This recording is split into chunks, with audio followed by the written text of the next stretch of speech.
Welcome back, everyone. Joining us in studio now, we have Saja Koirala, a local resident, and her new guide dog, Layla, are in studio. They both recently graduated from the nation's leading guide dog school, Guiding Eyes for the Blind. Congratulations to both of you. Thank you for being with us. Yes, thank you so much, and thank you for having us. So, Saja, tell us a little bit about yourself and Layla. So, my name is Saja, and I'm originally from Nepal. I came to the U.S. in 2010 to get my AA degree, and then I got my AA degree, I got my bachelor's, I got my master's, wow. and I decided to stay in the U.S., and now I'm working on a PhD in Communication and Information Sciences at the University of Hawaii. That's amazing. Yeah, thank you. Well, big congratulations. Tell us a little bit about Layla. Layla is my first guide dog, and I got this dog from Guiding Eyes, like you said. And the process, how it works at the school is that after the dogs are born, when the dogs are 8 or 9 weeks old, they are raised by somebody else. They are called puppy raisers. And the school, Guiding Eyes, is in New York.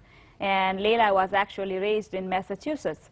And when she was 16 or 17 months old, she came back to school. And they trained her for about 5 to 6 months. And wow. after that, I went in to New York, and then I trained with her for 3 weeks.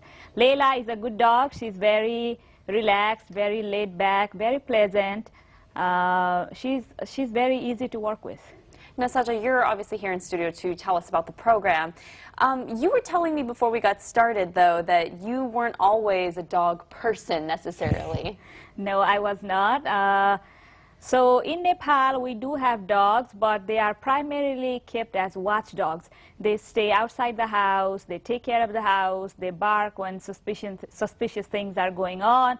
So we do not allow dogs, for the most part, we do not allow dogs inside the house. We are not as intimate with our dogs as Americans are. So yes, I was not a dog person.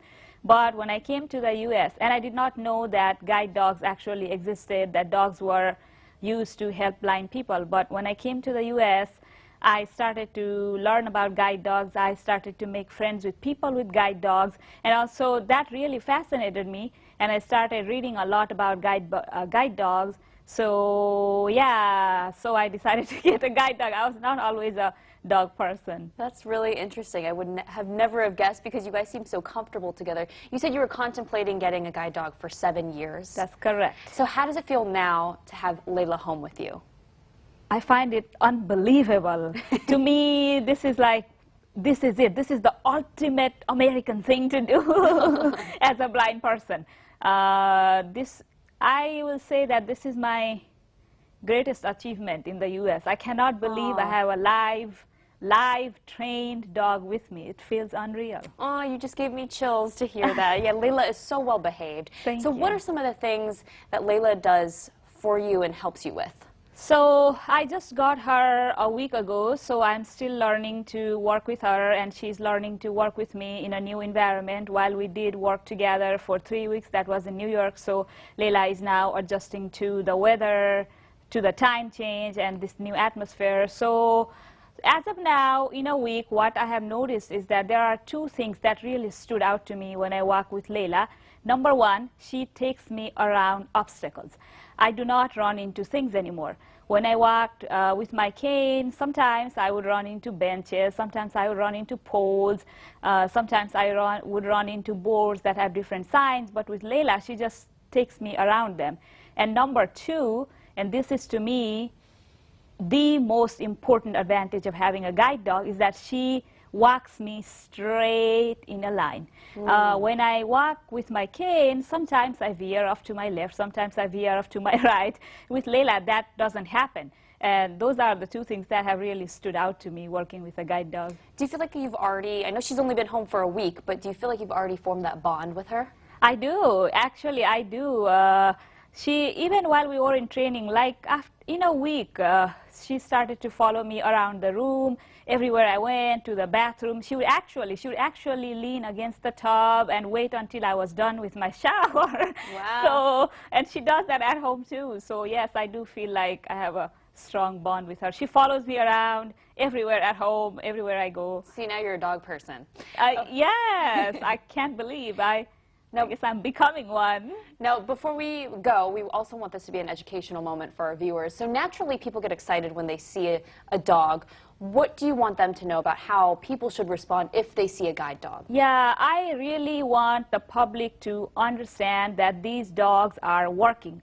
Guiding a human being takes a lot of work and a lot of focus. So when these dogs are working, they're so focused on guiding. And so when you want to pet or play with the dog on the street, it distracts them. So please, don't do that. As lovely, as cute, as irresistible it may be to not pet a dog, please do not pet a guiding dog, a working dog.